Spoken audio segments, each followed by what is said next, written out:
Hello everyone. This is the third in a series of videos created by the Career Development Practitioner Certification Board of Ontario to assist you with preparing your application for certification. This third video will assist you with completing two of the sections on the application. The two categories that we will address in this video are Section 5 Employment and Section 6 Professional References. You may find it helpful while watching this video to have a hard copy of the application available to refer to and make notes on. This document can be found on the CDP-CBO website under the headings Certification, Ontario, and Application Package.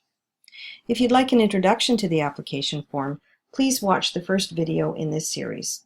Or if you need help with the other sections, there will be separate videos made available for those sections. The sample application that you will see used in this video is also available on the CDP-CBO website under the Certification and Application Package drop-down menu. There are several other sample packages available on the website as well. You will also need to have available an updated resume or curriculum vitae to complete this portion of the application. Now let's go back to the sample application form, and this is the same sample application that we've been using throughout these videos. And we are going to go now to Section 5, Employment.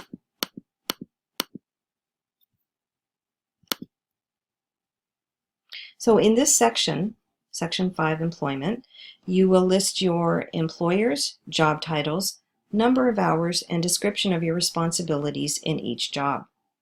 If you have an up-to-date resume or a LinkedIn page, or even one that's somewhat outdated, it will be helpful for you to have an electronic or soft copy or printed copy available for this section.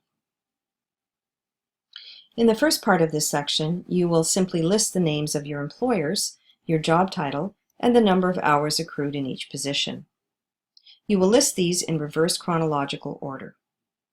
So in the case of this individual, she has listed her most recent job first, and then her second, the job that was immediately prior to the most recent position. Please provide enough employment history to demonstrate that you have accrued enough hours in the field to meet the requirements of the application category you selected in Section 3. In the case of this example, you can see that this individual has accrued 2,800 hours in her most recent job and 2,400 hours in the job prior to that. This adds up to 5,200 hours, which is well in excess of the 3,200 hours needed to meet the application category this individual has selected. There is space in this section to fill in up to 5 jobs, but if you need to list additional jobs to add up to the required years and hours, please attach additional pages to your application. For positions where career and employment-related duties only accounted for a portion or a part of a job or role, count those hours as a part of the time. So, for example, 10 hours per week of a 35-hour work week spent on related activities and roles. Once you've completed this first part of Section 5, providing the basic summary of your employment history, next you will provide a more detailed description of your work experience. As you see in the example here, you'll provide the name of your employer, your position title, the work address, website, name and title of your supervisor if applicable, and your supervisor's contact information. You will also indicate your dates of employment along with the status of your employment, whether it was full-time, part-time, or a short-term contract, along with the number of hours per week. So in this case, you can see that this individual has filled in the name of her employer, her position, the address, contact information, website, and then has put in her manager's contact information, and her dates of employment, as well as the fact that this was a full-time position and that she does it for 35 hours per week. Please ensure that you do fill in the information on the application and do not just indicate "see attached resume." After you have filled in this section, please attach a current resume to your application with a detailed description of your work duties along with any relevant job descriptions. Unlike a job application, Your resume does not need to be only 1 or 2 pages. You may use a longer form of your resume, such as a curriculum vitae. This will give you the detail needed for assessors to see what you've done in your work. Now let's look at section 6, in which you will be listing your professional references. You may find it helpful to have a hard copy of the reference form, which we'll be looking at in a minute. This is available on the CDP CBO website under the Application Package drop-down menu. So in this section, section 6 on professional references, you will be providing the names of 3 people as references.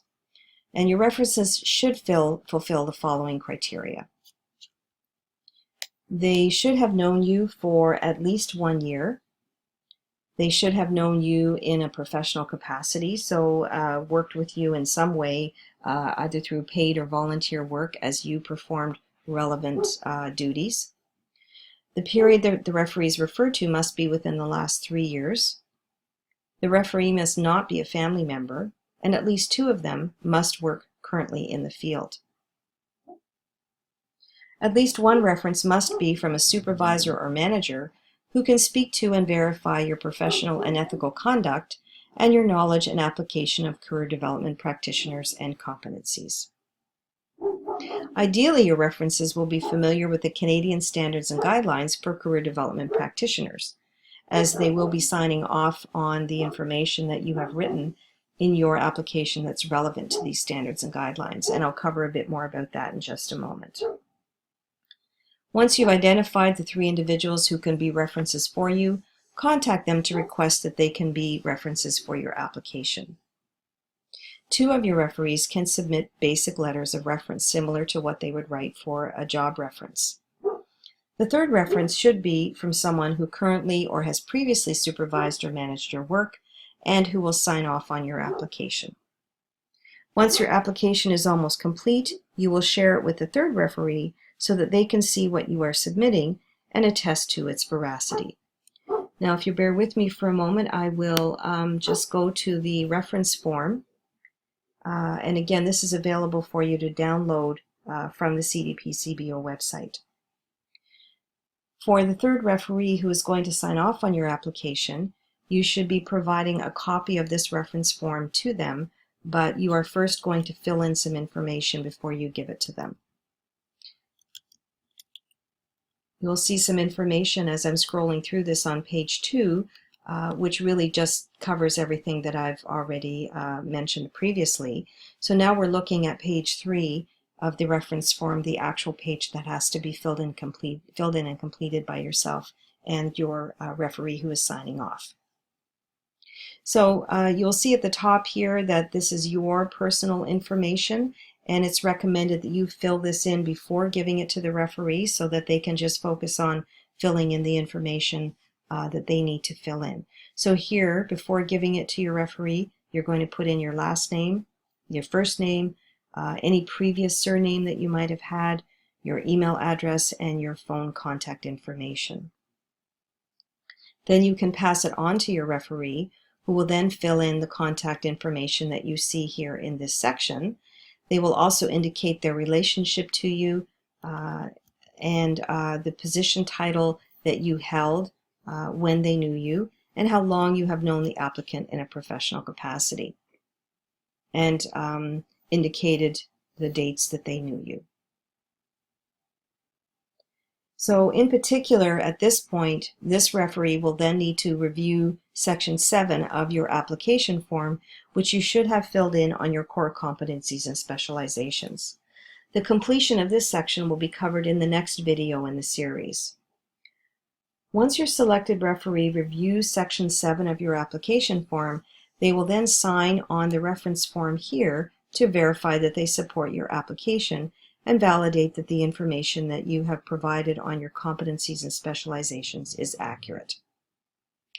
So they will do all of that, and then they will sign off and date the form, and then they will be able to submit it. There has been a change to the submission process for references, so it's different than the sample application, what it says on the sample application form being used in this video. You can scan and email your references in PDF, and this process is outlined on the latest version of the application and reference form you will see on the website. So that's it for completing sections 5 and 6 of your application form. And again, if you'll just bear with me for a second, I will go back to my slides. So when you're finished with these sections and you're ready to move on, the next video will be on completing the last 2 sections, Section 7, Standards and Guidelines and Competencies, and Section 8, Other Related Training. If you've completed sections 1 through 6, you're making great progress. Keep your momentum going. Remember to consult the sample applications on the website, and if you have questions, but do feel free to contact us at any time in the process of doing your application if you have questions that are not clarified by the sample application and other documents available on the website. So again, you're making great progress. Good luck with completing your application, and feel free to contact us at any time with questions.